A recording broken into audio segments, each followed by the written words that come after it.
오늘 우리에게 주신 하나님의 말씀은 고린도전서 15장 57절 58절 함께 읽겠습니다. 고린도전서 15장 57절 58절 말씀 읽겠습니다. 우리 주 예수 그리스도로 말미암아 우리에게 승리를 주시는 하나님께 감사하노니 그러므로 내 사랑하는 형제들아 근실하며 흔들리지 말고 항상 주의에 더욱 있는 자들이 되라. 이는 너희 수고가 지난 것에 헛되지 않은 줄 알리라. 아멘. 여러분의 소망이 무엇입니까? 저도 개인적 소망이 있습니다. 아담 이후에 오늘에 이르기까지 인류가 추구하는 최대의 소망이 있습니다.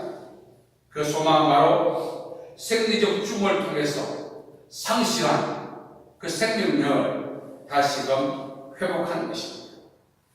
가끔 우리가 어떤 충격이나 또 여러 가지 상황 때문에 쇼크사에 빠졌다가 이제 회복되는 분들이 있죠. 그걸 우리는 생명력을 회복했다고 말하지 않고 의식을 회복했다고 하는 것입니다. 그래서 쇼크사는 부활이라고 하지 않는 것입니다. 가끔 보면 이단 종파가 이제 죽은 사람 시신을 그 색수라고 하면서 물을 바르고 여러 가지 화학 요법을 통해서 이렇게 몸에 바르고 기도하는 그런 내용들을 접할 수 있습니다. 왜 그렇습니까? 그들 나름대로 죽은 자를 부활할 수 있다고 가르쳐왔기 때문에 그렇습니다. 그래서 그 부활을 인정하기 위해서 자기들의 교리의 정당성을 인정하기 위해서 사람이 죽었음에도 불구하고 화장하지 않고 계속해서 물을 바르고 화학용물을 사용하고 결국은 시신이 부패해서 흔적조차 알 수 없을 정도로 망가지는 경우가 있습니다. 이처럼 모든 사람들의 공통적 소망은 생리적 죽음을 통해 성실한 생명력을 회복하는 것이 최대의 소망이자 최고의 소망인 것입니다. 말씀드린 것처럼 그 이단 종파의 종교의식이 사람의 생명력을 회복하는 것 아닙니다. 쇼크사에 빠졌다가 깨어나는 것 역시 의식 회복이지 생명력 회복은 아닙니다. 그렇다면 사람이 상실한 생명력을 회복하는 방법은 오직 하나입니다. 바로 부활입니다. 자, 그렇다면 이 쇼크사에 깨어났을 때와 부활의 차이점은 무엇인가? 첫째로 부활이라고 하는 것은 심정지가 모든 상태에서 매장된 상태에서 시신이 부패한 상태에서 생명력을 회복하는 것입니다. 그 전부가 바로 나사로의 부활이죠. 엄격히 말하면 나사로가 부활했다는 말보다 그는 생명력 회복인 의식의 회복과 그 중간에 있습니다. 우리가 생명력 회복은 바로 기존의 육체의 상태에서 생명력을 회복한 것이 아닙니다. 성경이 말하는 생명력 회복은 기존의 육체가 아닌 전혀 다른 영적인 존재, 부활체를 통해서 생명력을 회복한 것은 부활이라고 합니다. 육체를 그대로 갖고, 심장이 먼저 뛰어나고, 그래서 의식의 회복, 소생이지, 부활이라는 것입니다. 부활은 반드시 증거가 있는데, 그 증거는 생명력 회복만 있는 것이 아니라, 그 생명력을 담는 그 육체가 아니라 바로 영적인 그런 부활체라는 것입니다. 예수님께서 이제 사역할 때 사두개인들은 부활을 믿지 않았어요. 바리새인들은 부활을 믿었죠. 그래서 찾아와서 질문합니다. 예수님, 첫째 형이 아내와 결혼을 살다가 죽고 둘째가 또 다툼을 이어받아 결혼생활을 하고 형제가 7이 있는데 그 다 죽고 나면 누구의 아내가 됩니까? 이스라엘족들은 이렇게 계대 결혼이라는 방식이 있어요. 그것은 바로 종족을 이어가기 위해서 형이 죽으면 동생이 형수가 결혼해요. 이런 것들이 우리 도덕적으로 비난받을 일이지만 종족이나 신앙의 유전을 위해서 부득이한 교육 지침이었습니다. 자, 그런 상황에서 죽은 후에 부활이 있다면 그 여자는 누구에게 가야 되는 이것이 사두개인들의 질문이었고 또 우리의 또 관심사죠. 그런데 예수님께서는 죽고 나면 누구의 아내가 된 것이 아닙니다. 왜? 게 기존의 육체가 아닙니다. 하늘에 있는 천사와 같다 이렇게 말씀하셨어요. 영적인 상태, 부활체라는 것입니다. 천사는 우리와 동일한 피조물이지만 우리와 동일한 육체를 갖고 있지 않습니까? 가끔 성경 보면은 천사의 등장이 나오는데 그 시대 사람의 모습과 복잡으로 나타납니다만 이것은 천사의 존재를 설명하는 것이죠. 천사가 우리와 동일한 육체를 갖고 있다는 것을 알리는 것이 아닌 것입니다. 그래서 천사의 존재에 대한 그 정령이 이제 육체 가진 사람이 천사들과 이렇게 대면하는 걸 담론도 하고, 우리가 죽고 나면은 이 생명력은 하나님 주신 생명력은 기존의 육체에 담은 것이 아니라 부활체라고 하는 영적인 새로운 형태에다가 생명력을 담은 것입니다. 그래서 부활과 소생은 다른 것입니다. 육체적으로 심장이 터졌다 이렇게 살아난 사람인데 부활을 할 수 있습니까? 나사로 역시 마찬가지죠. 나사로는 소생했으니 부활이라는 말을 적합하지 않아요. 왜? 또 죽었지 않습니까? 비록 나사로가 어둠에서 나왔지만 아직까지 살아있지 않은 것입니다. 여러분, 이것은 부활을 예포한 것이지 부활 그 자체를 설명하지 않는다는 것입니다. 다시 말씀드리면 우리가 육체가 담고 있는 생명력은 사람은 70이요 강건하면 80이라 물론 100세 이상 사는 분도 있어요. 그래서 우리 육체가 갖고 있는 생명력은 유한합니다. 그러나 우리가 부활체가 담고 있는 생명력은 영원한 거죠. 이 차이가 있다는 것입니다. 우리가 추구하는 생명력을 기존의 육체에 다시 회복시켜 채워넣는 아니면 영적인 존재, 부활체의 체험에 따라서 부활과 소생의 차이가 있습니다. 그래서 진정한 부활은 영적인 육체를 갖고 부활체를 갖고 거기에 담겨지는 생명력 회복이 바로 부활인 것입니다. 두 번째는 부활은 위치적 면에서 기존 육체를 갖고 활동하는 지상이 아닙니다. 이 베이스 캠프가 참 중요하죠. 의식으로 회복한 사람은, 소생한 사람은 육체의 생명력을 회복했기 때문에 기존에 살던 그 베이스 캠프를 떠나서 살지 않고 동일한 상황에서 생활하게 되어 있습니다. 그러나 영적인 부활체를 갖고 있는 사람들은 이 지상이 아닌 것입니다. 예수께서는 그 영적인 존재가 안배받은 장소에 대해서 영생과 영벌이라고 이야기하고 있습니다. 우리가 잘 아는 것처럼 영생은 천국 생활이고 영벌은 지옥 생활이고 누구든지 다 죽고 나면 부활하게 되어 있습니다.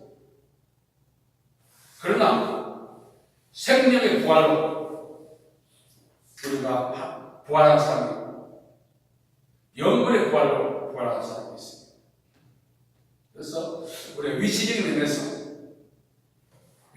면에서 지상이 아닌 것입니다. 지상에서 우리가 사람이 죽다 살아났다. 이것은 의식의 회복, 또 더나서 소생, 그렇게 말하지 부활했다고 하지 않습니다. 부활은 우리가 부활 후에 그갈 위치는 결코 지상이 아닌 것입니다. 지상에서 10번 죽었다 깨어나도 의식의 회복이고 소생이지 부활이 아닌 것입니다. 말씀드린 것처럼 부활은 영적인 위치, 천국과 지옥이라고 하는 그런 위치가 우리에게 있다는 사실입니다. 거기서 회복한 생명이, 거기서 회복한 위치가 부활인 것입니다. 중요한 것은 부활에도 두 가지 패턴이 있죠. 영생과 영벌.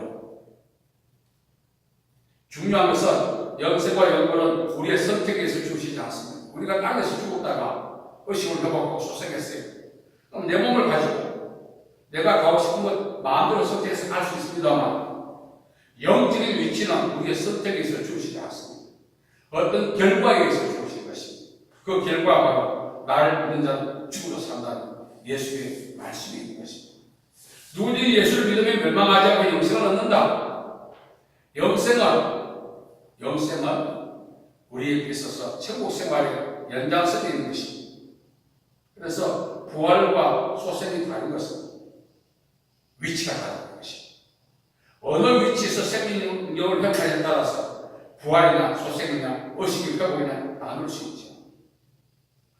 정말 부활은 지상이 영벌이든 영생이든 그 안배받은 위치에서 회복한 생명이 부활이라고 하는 것이죠. 세 번째는 부활의 생명 활동의 방식이 다릅니다. 두 가지 패턴이 있습니다. 영생과 영벌.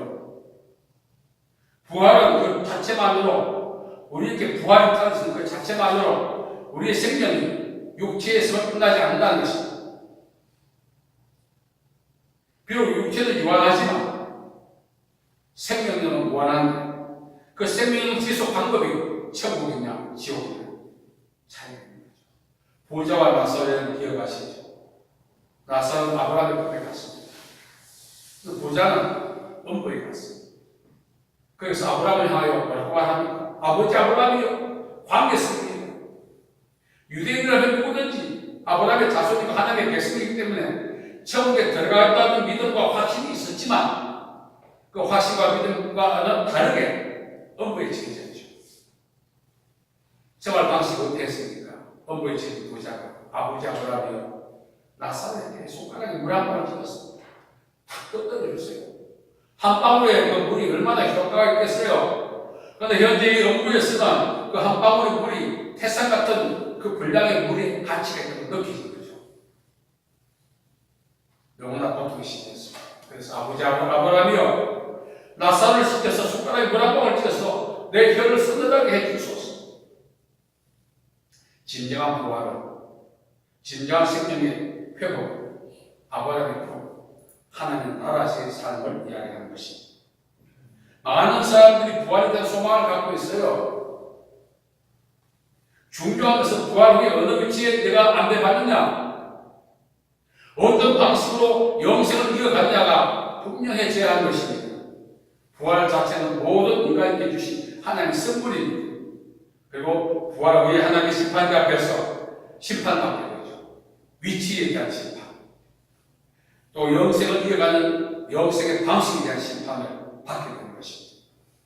이 방식들이, 이 위치가 우리의 선택에 의해서 주어진 것이 아니라 경고에서 주의 힘쓰는 자에게 주시는 하나님 은총인 것입니다. 그래서 바로 오늘 말씀을 통해서 일관성 있게 신앙생활을 해라, 일관성 있게 충성해라. 왜? 그 골로새서 15장 전체를 읽어보면 부활 후에 얻게 될 생명, 그것은 예수만 쓰는 것이죠. 부활 후에 얻게 될 우리의 영적인 위치, 부활 후에 우리가 영생을 이어갈 그 생명에 대한 방식이라는 것들을 설정하고 있는 것입니다. 부활만이 능사가 아니에요. 부활 후에 내가 과연 어느 위치에 갈 것인가, 선택이 아니라 하나님의 결정에서 갈 것입니다.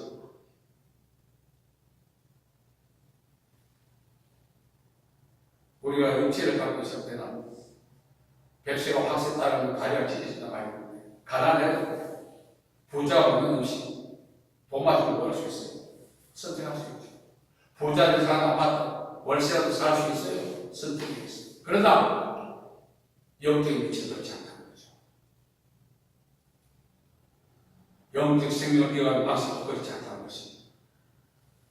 중요한 것은 이 모든 것들을 가능한 잣대가 뭐냐? 현재 우리에게 주어진 현실에서 믿음으로 일관하고 충성한 자의 여부에 달려있는 것입니다. 그래서 흔들리지 말라는 것입니다. 어쩌면 신앙은 고집스럽게 해야 돼요. 진리 안에서 고집이 필요한 것입니다. 그래서 오늘 바울이 우리에게 이야기합니다. 절대로 주격시 살지 말라는 것입니다. 현재 신앙생활, 기분과 감정과 환경과 형편에 따라 하지 말라는 것입니다. 오늘 하루에, 오늘 한 시간, 오늘 1분, 오늘 1초의 이 우리의 시간이 장차 생명력을 회복한 부활 이후에 주어진 우리의 위치와 방식에 영향을 준다. 그래서 오늘 바울이 우리에게 흔들리지 마라, 왔다 갔다 하지 마라, 이렇게 설명하고 있습니다. 우리는 예수 믿고 나면 모든 게 그냥 불이 됐을 때는 안 중요한 사실은 우리가 향후 부활하고 하나님의 심판대가 있었어요. 주님이 우리를 어느 위치에 앉게 하신 것입니다. 또 우리가 어떤 방식으로 영적 생명을 이어갈 것인가 한번 고민해 봐야 되는 것입니다. 어쩌면 심각해요. 그런 것들이 내 가슴에 박혀 있어야, 그런 것들이 내 의식을 지배해야 흔들리지 않고 믿음 생활을 일관되게 해나갈 수가 있는 것입니다. 오늘 많은 우리 사회가 나가면 힘들다, 나이 먹었다, 형편이 안 좋고 상황이 안 좋다. 오늘 우리가 예수 믿고 사역하는 이것들은 우리가 일비로 처리할 수 있는 것이 아닙니다. 불신이 합당하게 우리가 행동하라고 말하지 않습니까? 우리가 힘들 때 죽고 싶어도 못 죽는다 말하지 않습니까? 왜? 인명은 제치고 그것도 잘 알고 있어요. 현재 내가 예수 믿고 사역하는 것도 역시 마찬가지입니다. 내가 이걸 던져버릴 것이 결코 아니거든요. 죽을 때 끝나는 것입니다.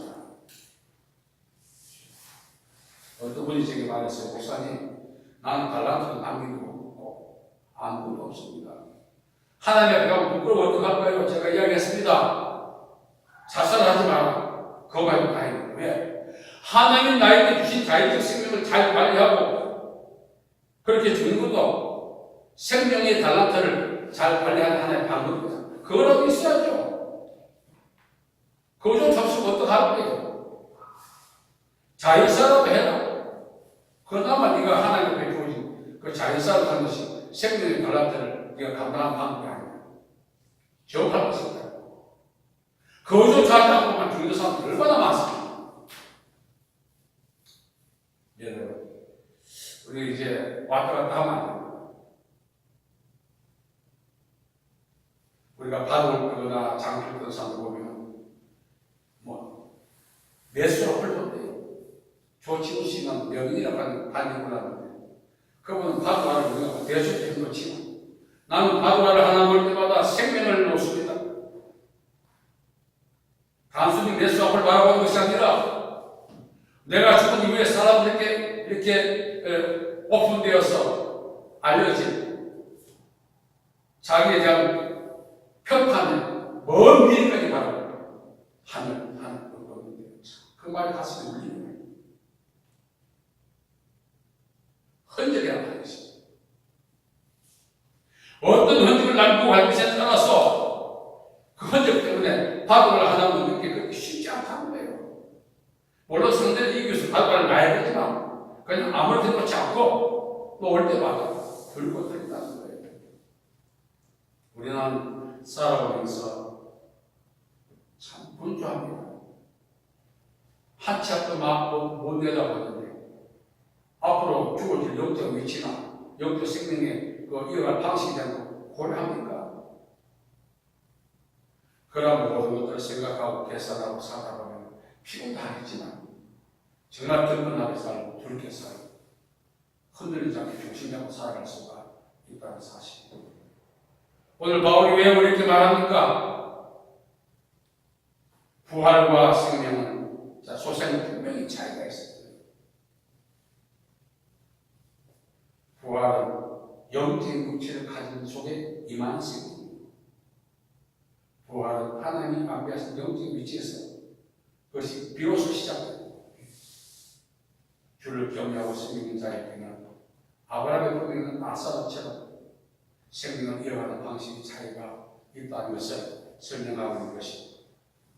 그래서 오늘 우리 이 말씀 다시 한번 읽어보겠습니다. 57절, 58절 한번 읽어보겠습니다. 시작. 우리 주 예수 그리스도 말미암아 우리에게 승리를 주시는 하나님께 감사하니 그러므로 내 사랑하는 형제들아 변신하려 하지 말고 항상 주 일에도 힘쓰는 자들에게 되라. 이는 너희 수고가 전에서 때리지 않은 줄 아니라 결코 여러분들 주를 위해서 일반하게 사는 걸 여러분 후회스럽지 않도록 하나님 만들어 주십니다.